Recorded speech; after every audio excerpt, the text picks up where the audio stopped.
हरे कृष्णा। मेरा सभी भक्तों को दंडवत प्रणाम। मीराबाई का जीवन परिचय मैं आप लोगों को बताने जा रही हूँ। बहुत समय पहले भारत के राजस्थान राजस्थान राज्य में चित्तौड़गढ़ के पास एक छोटे से गांव मेड़ता में भक्ति की एक अनुपम देवी ने जन्म लिया, मीराबाई। यह वह युग था जब समाज में औरतों की जगह सीमित थी, लेकिन मीराबाई ने अपने भक्ति और प्रेम के बल पर समाज की हर रुकावट को पार कर दिया। मीराबाई का जन्म 1998 के आसपास राठौर वंश के राजा रतन सिंह के घर हुआ था। बचपन से ही वह श्री कृष्ण की भक्त थी। कहते हैं जब वो केवल 5 वर्ष की थी तो एक बार एक साधु उनके घर श्री कृष्ण की एक सुंदर मूर्ति देकर गए थे। मीरा उस मूर्ति को देखकर मंत्रमुग्ध हो गई थी। उसी क्षण उन्होंने श्री कृष्ण को अपना पति मान लिया।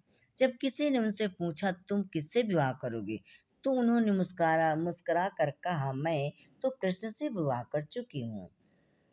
जब मीरा युवा हुई तो उनका विवाह मेवाड़ के राजा राणा भोजराज के साथ हुआ।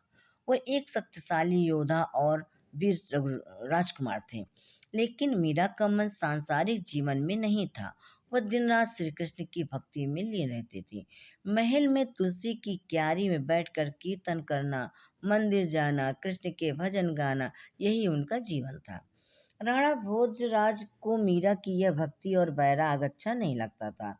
राजघराने की स्त्रियों से उम्मीद की जाती है कि वे परंपराओं का पालन करें, लेकिन मीरा तो हर बंधन से मुक्त थी।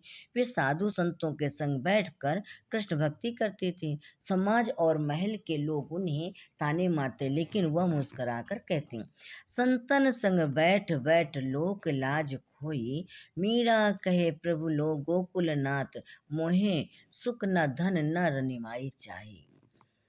मीरा की भक्ति दिन पर दिन गहरी होती जा रही थी। अब वह खुले आम मंदिरों में जाकर कृष्ण के लिए नाचती गाती। यह बात राणा और महल के लोगों को पसंद नहीं थी।